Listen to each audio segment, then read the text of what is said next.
Hey y'all.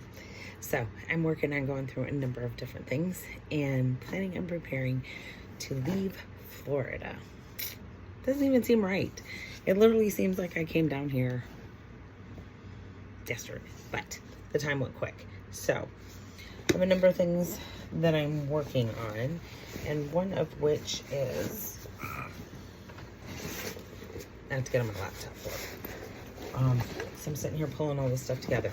But one of the reasons that I wanted to jump out here today, real quick, or right now, quick, was talking about manifestations and goals and dreams and whatnot. And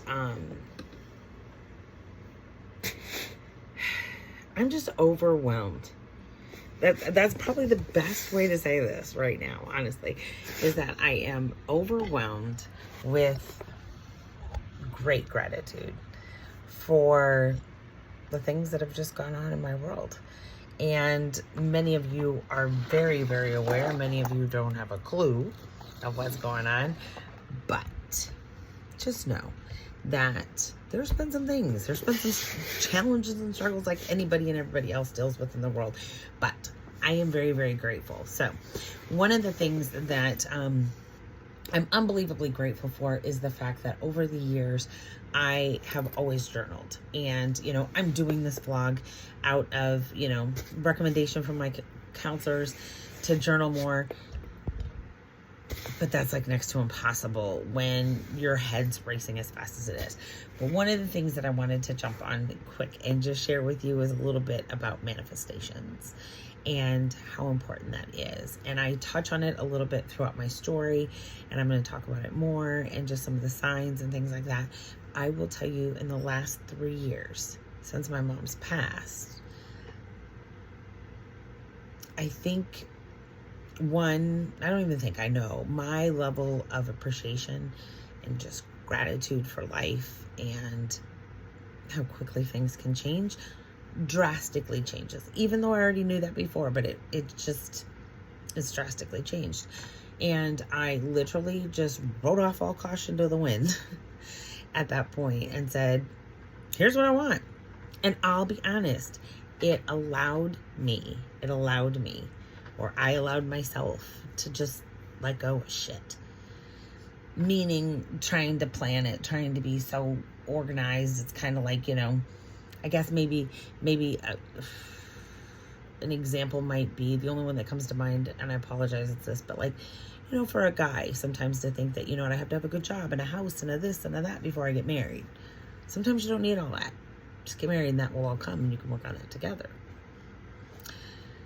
So that is the same with manifestation. So I know that I shared at one point that shortly after my mom's passing, and our coming home, it was the summer after she passed, and we had our celebration of life and the time home, and we were driving back, and that's when I just said, let's do this. I'm going to be a snowbird. And I will be honest, I never thought I'd live in Florida. And it still kind of surprised me, especially considering I don't go into politics, but if you know, you know. But I never, ever in a million years thought I would be able to do this. And one of the things that I am learning more and more is that anybody can do this. Honestly, anyone on any budget could be a snowbird. And especially now with the way our working opportunities and availabilities are, some are remote, some people can work 4 months here and there, and maybe you're only working a harvest up north, or you're working, you got to be home now to plant, and you got to be there in the fall for harvest. But in that winter in between time, you may think you can't afford this, but trust me, you can. So one of the things that I have changed, and one of the things I've been praying on, is for me to let go and allow this to happen for me. I knew I needed to go downsize and go tiny.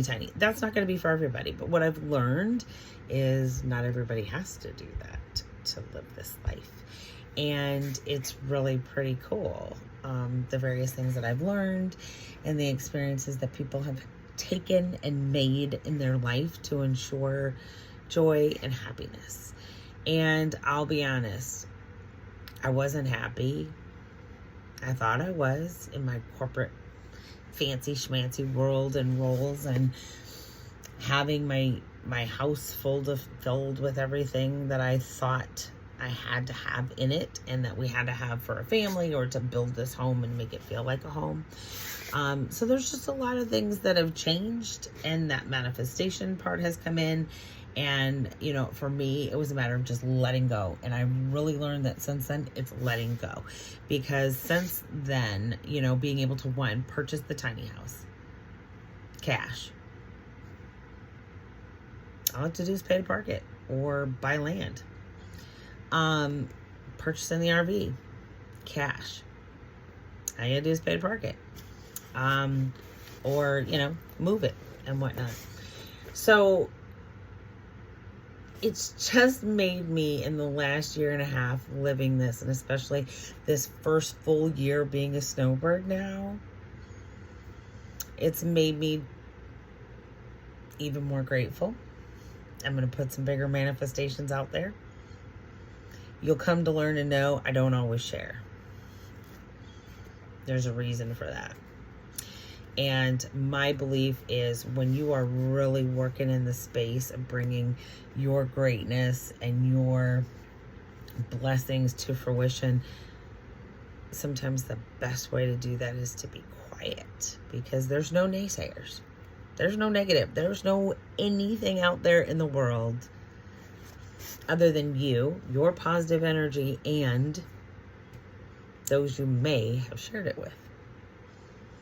So I reflect back a lot, and especially on this unbelievable blessing.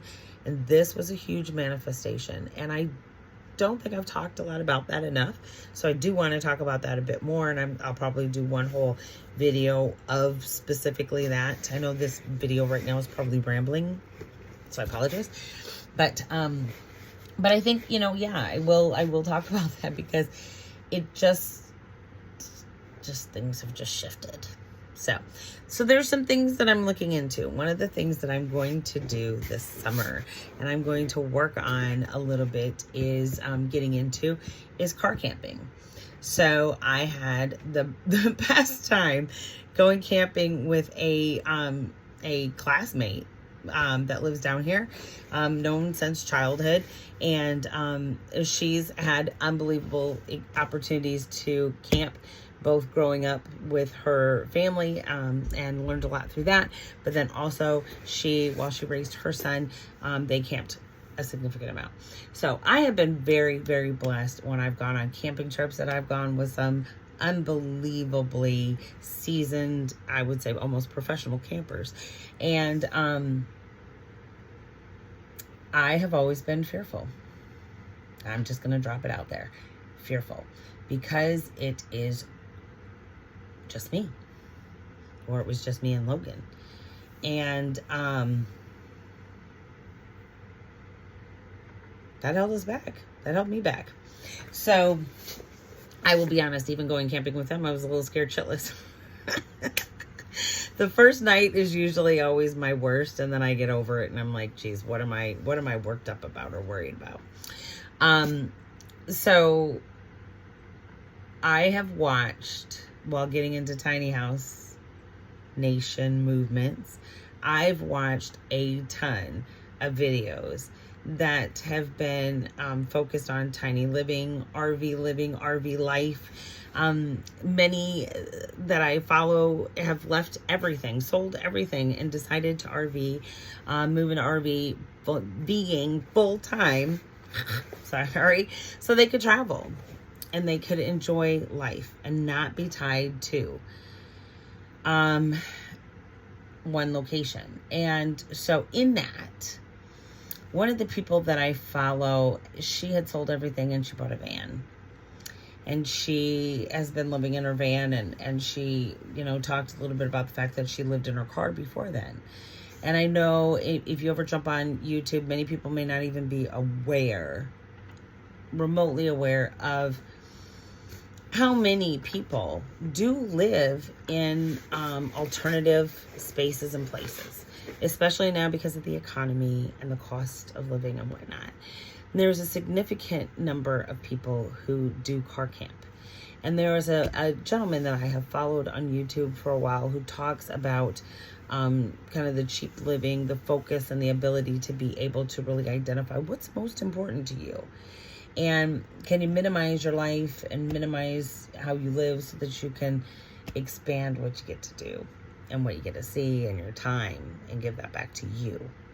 And so part of that has been car camping, and a couple of the trips that we've made between Charlotte and Iowa, or Iowa and Florida, or even when I've gone to Colorado, there's been, numerous trips that we've made.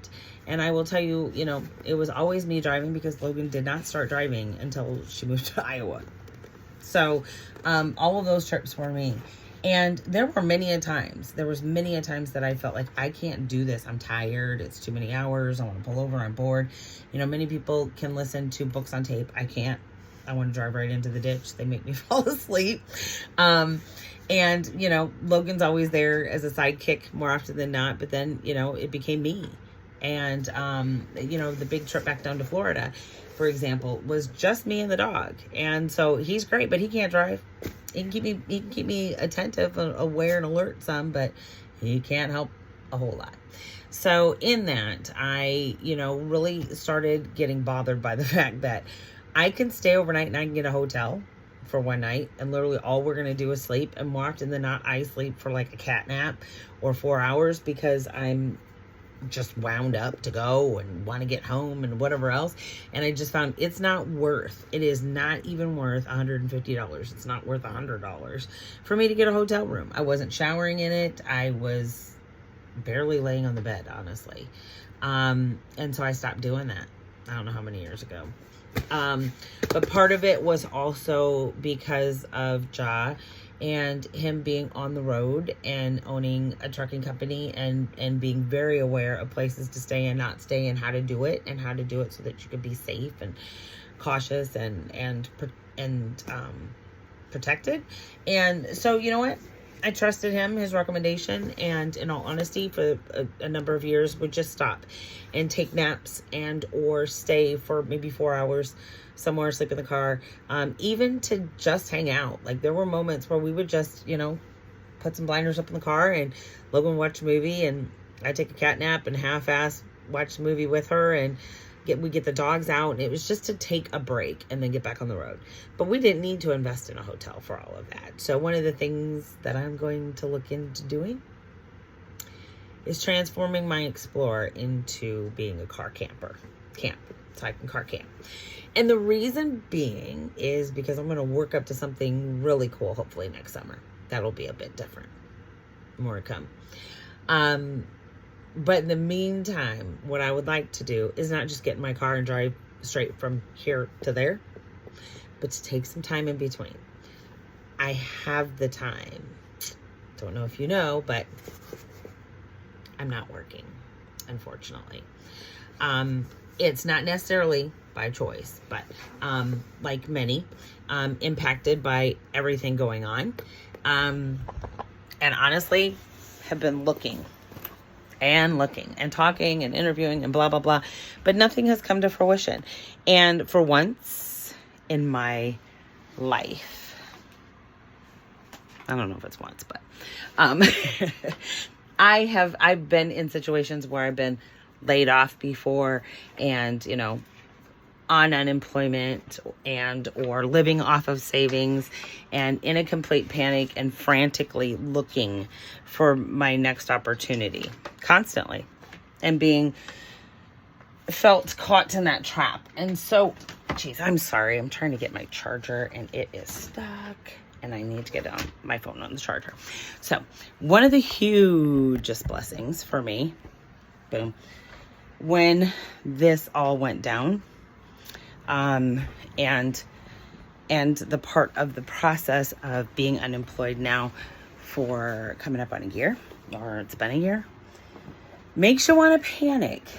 However, the reason I didn't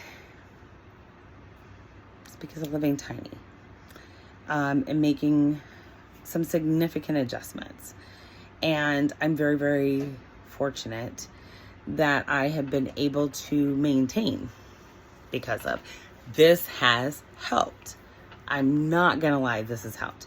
We're already in the motion of having my expenses unbelievably reduced.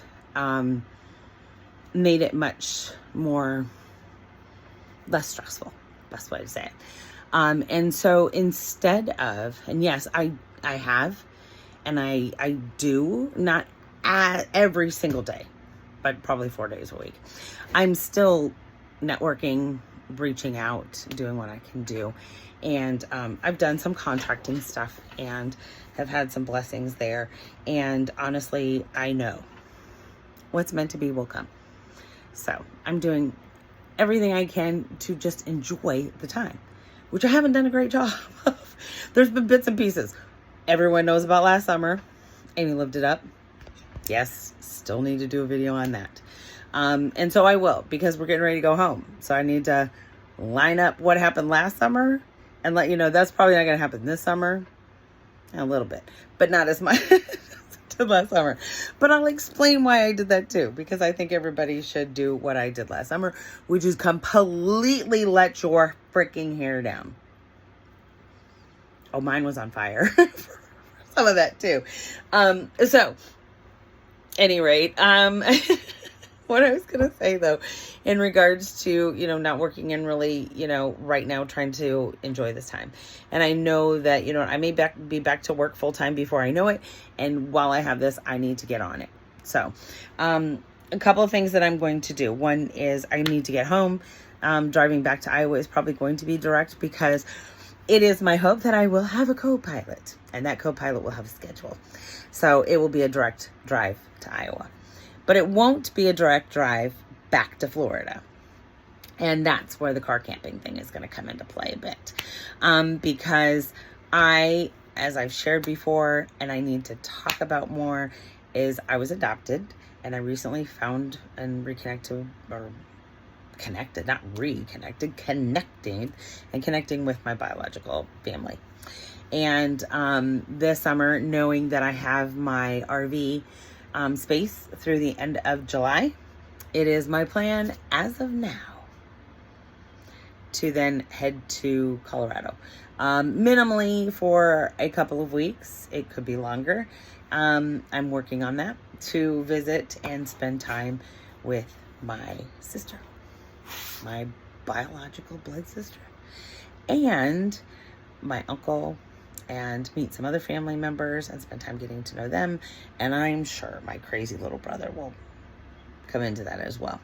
And then it's my hope to go from there to also camp and hang out in Colorado Springs. That's where they are in Colorado. So, and I may make a trip to go see some of the Hoffman family that I'm there while I'm there, if I can too. And, but from Colorado, possibly go down through Oklahoma, catch my brother, and meet my other brother, because my younger brother has a brother, full brother, so I've not met Brian, so that would be kind of cool if I can meet him. And then from there, it's my thought to just kind of do a tour of some car camping in some cool places that I want to check out between there and Florida. But more importantly, it's about the people in between. So I'm just going to put some names out there. Tracy Montague and Paul coming to Austin, Texas. Eileen Black coming to San Antonio. Is that where you're at these days? I don't know, but I'm coming.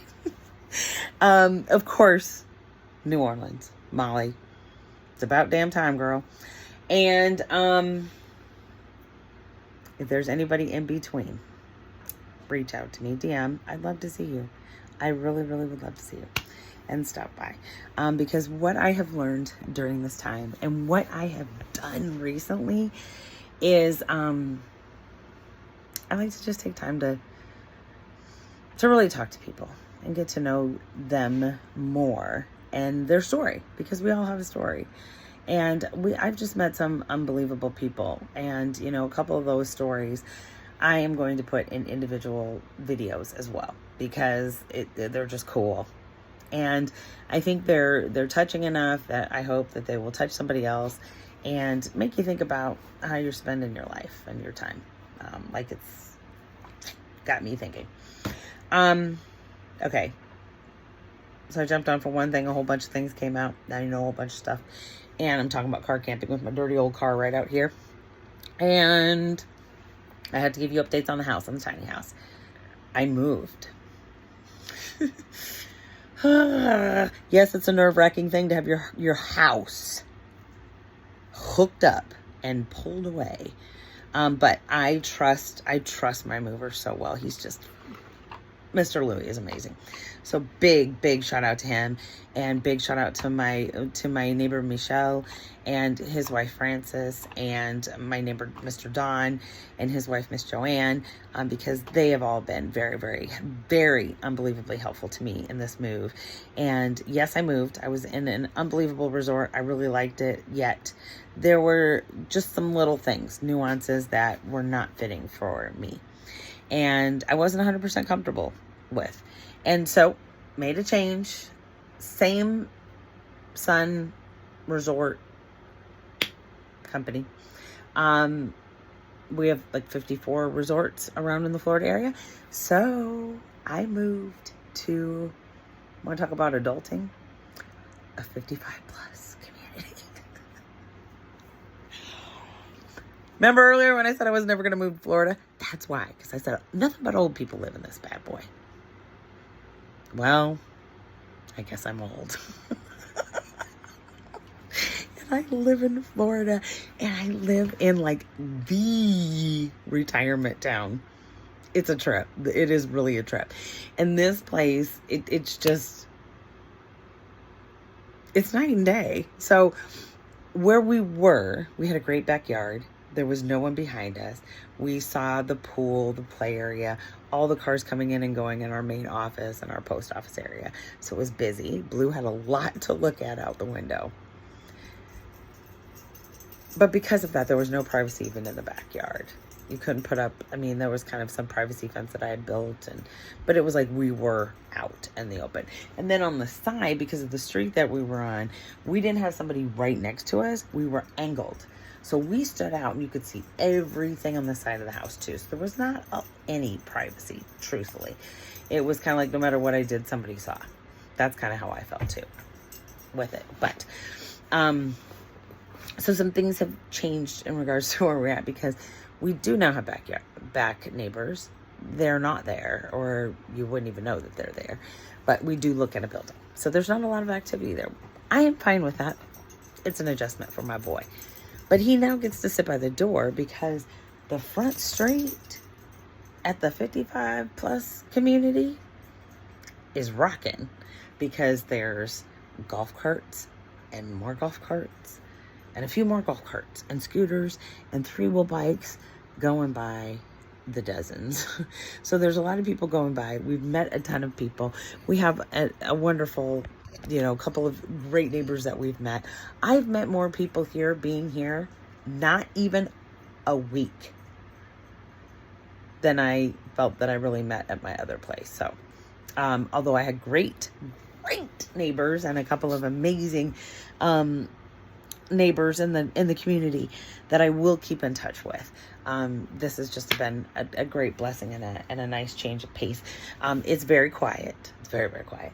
But it's also, you hear a lot of giggles come happy hour time. Pretty much everybody's gone. It's about, like they said, 40%. Only 40% of the people remain here this time of year. So pretty much, honestly, everybody's gone. And at some point before I leave, I'll do a drive-through. I'd say I'd take you around on my bike, but I found out that it got stolen today. What the shit? Yeah, from my other place. Not happy about that. They're looking into it. If they find it, great. I pray whoever took it needed it more than I did, obviously. But I love my trike. But that just means I'll find a better tricycle. Okay, so this is so much longer than I expected, and I've gone through a whole bunch of stuff, but I'll be back with more. I'm going to get on more. I love you. Appreciate you. Thank you for listening to this. If you've listened to this all the way through, I cannot wait for you to join and continue to be here with me through this journey. So please subscribe.